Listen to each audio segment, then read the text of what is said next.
Hey, welcome back to another episode of Whiskey Row. My name is David, and this is probably the last video that I'm going to film here in the Speakeasy. I'm going to start disassembling it tomorrow for the move. Many of you know we are actually moving houses. This is all going down, taking all of it down, packing it away, moving it to a new house. Don't know what the new Speakeasy is going to look like, but we're going to get it up and running as soon as humanly possible.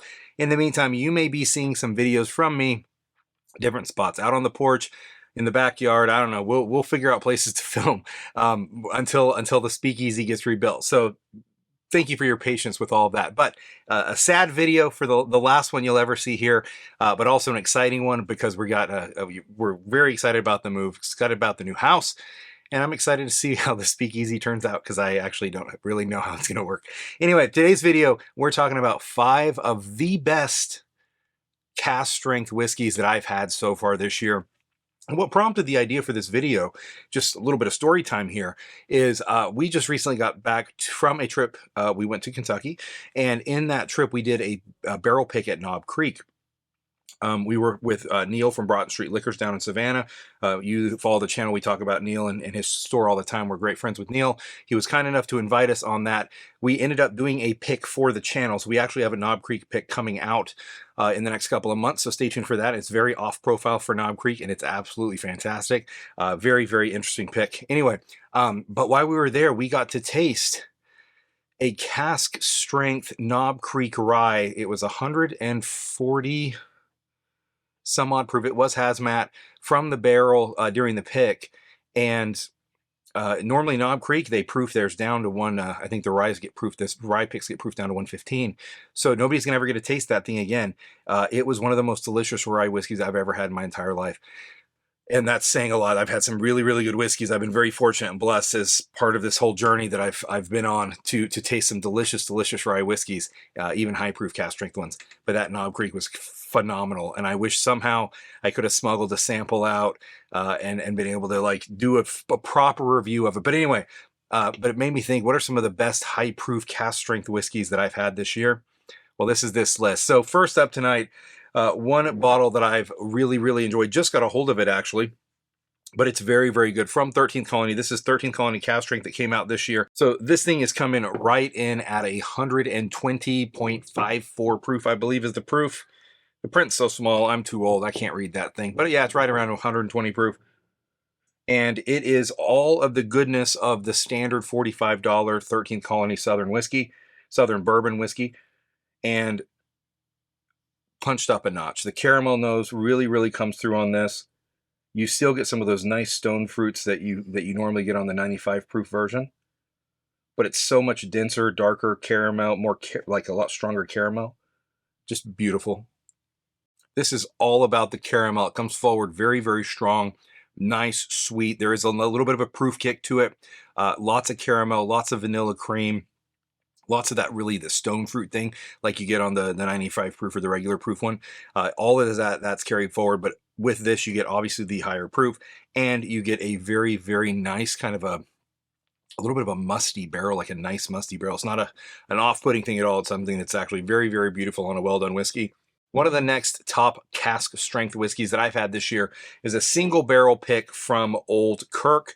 Here you are with that label shot. This thing's coming in at 124.9 proof, 6 year and 9 month. And this is distilled in Bardstown, bottled by Strong Spirits in Bardstown. Old Kirk, didn't know anything about it when somebody sent me a sample in a blind, and then they ended up helping us get a hold of a bottle. Very grateful to them for that. And this thing, well, I can't officially say where it was sourced because I'm not quite sure, but it really kind of tastes like it was sourced from Willet. Very, very much gets that kind of grapey vibe to it. On the nose, it's all kinds of caramel. The proof definitely shines. 6 year, 9 month is pretty darn impressive. Getting that kind of grape nerd thing strong on the nose. On the palate, those grapey notes really, really come through. Very sugary tasting even, almost like a grape Kool-Aid. If you ever can get your hands on an Old Kirk pick, I would do it. These things are really, really nice. Really enjoy these. Great value. They're not cheap single barrels. I mean, they're sourced from Willet, or I think they may be sourced from Willet, but you know, they're not cheap, but they're pretty friggin' good. Now, some of you may be saying, what is like the metrics that you use to create this list? And I don't have a good excuse other than they have to be cask strength. A lot of times people do these and they're like, oh, it's got to be finable, oh, it's got to be these things, and those are great criteria for them. These are just 5 cask strengths that I've had this year that are phenomenal. I'm really impressed with, and I wanted to talk about them. So that's the criteria that I used for this video. And next up, Michter's barrel strength. This is a 2024 labeled one, coming in at 110.4 proof. It's really good. Now, most of you know that I have been a longtime fan of Michter's. Michter's 10 Bourbon is traditionally one of my favorites each year, and the Rye as well. They're both fantastic to me. And I've never been a huge fan of the barrel, of the barrel strengths, until this one. This one, for whatever reason, has really stuck out as a very good expression of Michter's barrel strength. On the nose, there's really strong notes of butterscotch, a very mild kind of smoky vibe. It smells proofier than 110 proof, frankly. And it's got this really nice barrel oakiness. So to me, it's not like a fruity, like the old Kirk is very fruity and very dominant. That this is very much more of a traditional, kind of a traditional bourbon note, in my opinion. On the palate, it's just so oaky and darky and dense. It's just wildly good that way. Now these, if you're familiar with the Michter small batches, this is pretty much the same age. It's just proofed up. So the Michter small batches are like 90, 91 proof, something like that.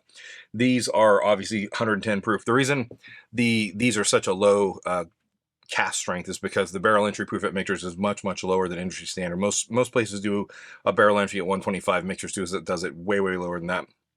And so, and there's some reasons, some pluses and minuses for that, and they do it that way. It's more expensive by far, but you end up getting a lot more of the natural sugars in the woods, and it's a little bit less kind of harsh and tannicky. They tend to beat a lot of those notes with that low barrel entry.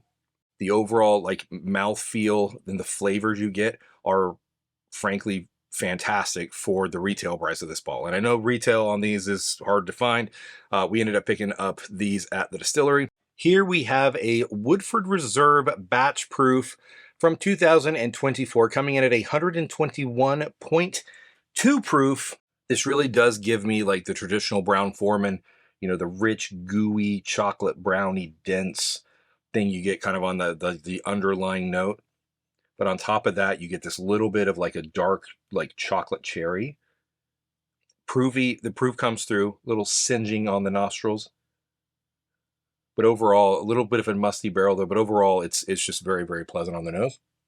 On the palate, it's like chocolate cherry covered cordials with the cream filling inside. Very nice,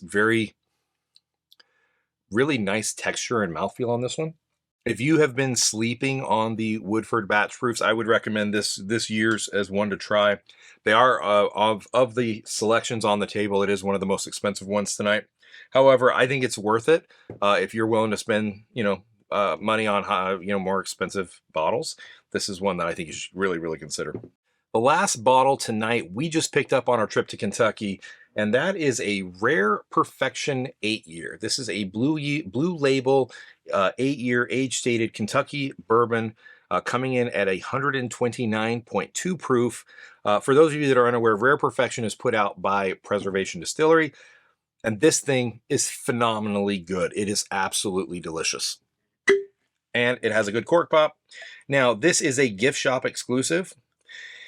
And when we were there not too long ago, they still had them in the gift shop. If you're heading to Kentucky and you want to pick one of these up, I don't know if you want to call ahead and maybe they have more. I don't know. But this is a tremendous barrel.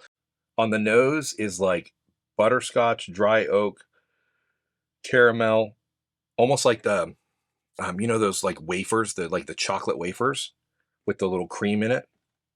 Kind of gives me that vibe a little bit, like those little wafery vibes. Very nice, pretty on the nose. On the palate, it's like dark chocolate, brownie, vanilla ice cream, a little bit of like a Reese's peanut butter cup, just very mildly with the chocolate and the peanut butter together. think it's really, really good. The combination of that Reese's-ness with the fruity notes and the cherry and the chocolate, it just comes together. It's just absolutely delicious. We had a pour of it in the gift shop there, and Jamie demanded that I buy that bottle before we leave. So we brought it home, and anyway, we've barely been sipping on it, and it is tremendous. Trying to make it last. It's what happens when you find a special bottle you won't be able to replace. You go slow, but you enjoy it, and you try not to go too fast. Anyway, these are 5 of the best cask strength whiskeys that I've had so far in 2024. And yes, we're only halfway through the year. And so I'm excited for what is happening through the remainder of the year. We got special bottles coming out in the fall, but those are some pretty hard ones to find. So don't know if it will get much better than this, but nevertheless, I am not sad because these are some tremendous cask strength whiskeys. If you ever have a chance to try them, I'll totally recommend get the bottles if you can. If not, hey, I mean, there's some great cask strength stuff that you can get. Jack Daniel's single barrel proof bourbon and rye, both. Come on, those are both tremendous bottles. Elisha Craig's, Larceny's. I mean, those are all some great cask strength products. So there's a lot of good product out there, but these are some of the best that I've had so far in 2024. This video is sponsored by our Patreon community. Thank you so much to all you patrons for all you do to support us. If you're interested in supporting and joining our community, go to patreon.com/whiskeyrow. And if you enjoyed this video, please smash that like button. Subscribe to the channel if you haven't. Until next time, find a bottle you love.